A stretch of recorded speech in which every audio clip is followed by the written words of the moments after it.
Warning, I would not call this a critical video essay.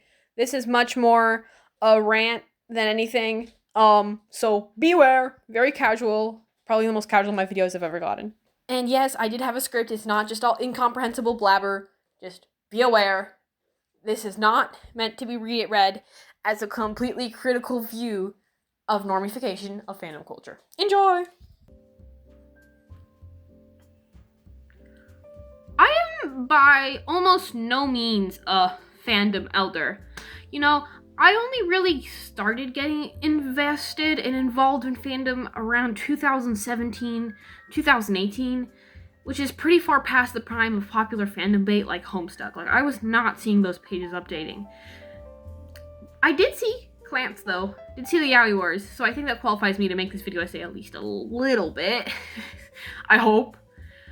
No, still, despite being active in fandom, a little bit off its creation, quite off its creation, I still found within it a place of comfort, so much so that my interest in it still teeters in the direction of special interest to an extent.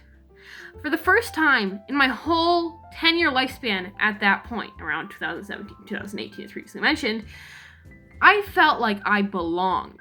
I'm sure that this is a message that has been reiterated a million times before, but fandom spaces were a place of self-expression and what felt like complete freedom. People were being, simply put, themselves. It was a safe space as far as the limit of the words allow. Queerness and neurodivergency, bam bam, they were just the norm. We all hailed from the origin of blue hair and pronouns. That is, the wonders, purgatory, heaven, hell, mishmash that is Tumblr. Of course, with this freedom of expression came lots of drama and even more weirdos. So much of it. I can't say these situations were always well dealt with or even handled with care, but they were widespread news all the time, and they were always addressed. Still, despite all of this drama and a lot of weirdos, as previously mentioned, we were still a collective we.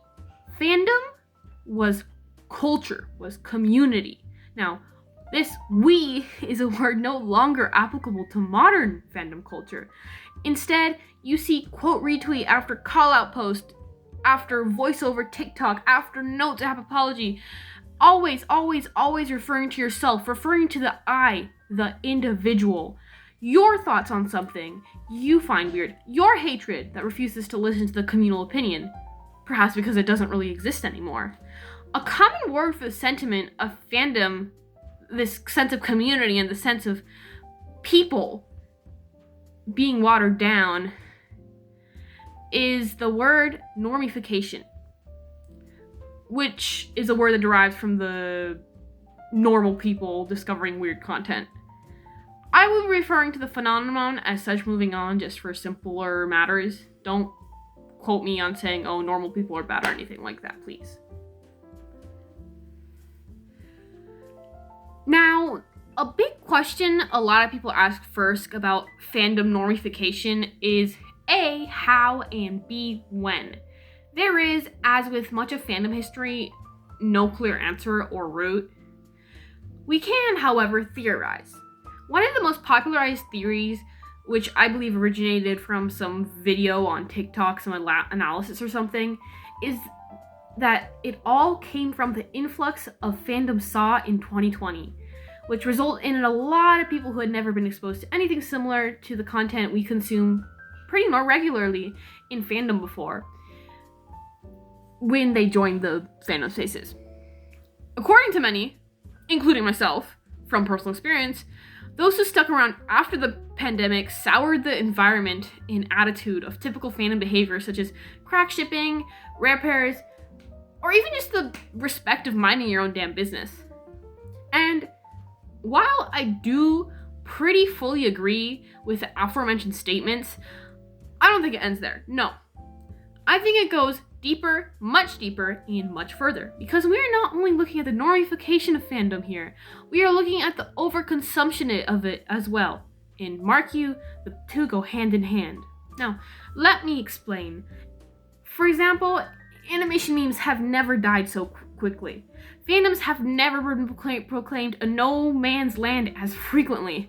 Artists and content creators must scramble to keep up with the pace of what is trendy, new popular show or game or whatever. Nothing ever lasts anymore, at least lasts long. People just jump from one thing to another. Their dedication is shoddy and snappy as their attention spans. Sure, there are still plenty of dedicated groups in different nooks and crannies of the internet, but unlike the old times, they are not given large platforms nor waves of support. Really, the only way to truly remain relevant is to trend hop, leaping from one viral fandom to another solely because you will lose your name and audience if you don't. There is, in short, no more love for the game. Not as much as there used to be, anyways. Now, I may be sounding a bit biased here, but the passion once put into, I don't know, Yandere Mary Sueyu number 1046, Septiplier kissing fanfic on Wattpad number 5082, just isn't something you can stumble upon everywhere anymore. People don't so much care about effort as they used to do. They used to care about these things. Now, they care about popularity and aesthetic. Two things that while have always been valued in fandom, were never before the sole two factors. What mattered most was that you cared and that they cared, a portion of your heart spilling into theirs and being treated with the delicacy it deserves. Care that would be replaced with contempt in 2025. Now, these occurrences can, to an extent, also be put to blame on the great 2020 influx, which is what I'm going to name it. Though, if you ask me, this landmark in fandom history is not the beginning. No, there is more to it. We are going back in time 2018-ish to get TikTok off the menu. That's right, we are getting an explosion of short-form video content off the menu. And the steady rise of popularity of short 15-second clips doesn't just affect its TikTok target audience. You can't learn anything or everything that you can use as a citation through TikTok osmosis. All of a sudden, we were just seeing less nuance and less considerate takes because people didn't feel the need to research, even just think as much anymore on Twitter. Lack of awareness and an astute amount of information that accumulated into Instagram posts. Things that are still around to this day, also thankfully to a lesser amount. Now, Tumblr remained mostly unscathed by this shift in tone, probably because everyone on the site has already seen their fair share of discourse and disagreement back in the day. For the most part, they have kept to themselves. But, the indifference in Tumblr veterans matter too. See, the fact that almost everyone on Tumblr is a veteran, unwavering to recycle waves of argument, tired of the same thing, means children and younger teens don't know what they're doing, to a very concerning degree. And yes, back in the 2010s, no one knew what they were doing to an even worse degree. However, we were, as I previously mentioned, in it together. We were all learning pretty much at the same time. Now, the hyper-individualism that has run its course through newcomers creates cognitive dissonance that cannot be solved with the same unity and community. Instead, it rams its ugly head against discussion and progress of different topics instead of for it. Where does this individual come from, after all? Where does this individualism take root? This is something that can be taken a little bit better in observation than the previously mentioned Normiefication. In my opinion, it's a little bit of polarized extremes eating away at people's critical thinking, a little bit just of the general disposition of how society has changed in the capitalism, a little bit of that reckless TikTok, and a little bit of how consumption of media has developed in the present. Again, it's nuanced, something that people forget that exists often in fandom spaces, which is another problem for another day. No longer do people wait for TV episodes, sitting around in the living room with their family friends. There is impatience, a need for instant gratification that results in impolite behavior or straight up harassment towards artists, writers, and popular figures. Forget media literacy being dead, fandom and etiquette has become part of the ancient tombs. To end this off, I really didn't mean to sound like a grumpy old man saying all this. Like, I'm just 17. I'm not trying to be the next Moses of fandom culture. I'm not trying to spread the waves, separate them to find a new route to go down. I'm aware culture evolves, language evolves, Traditions fade into obscurity, and new ones come to replace them.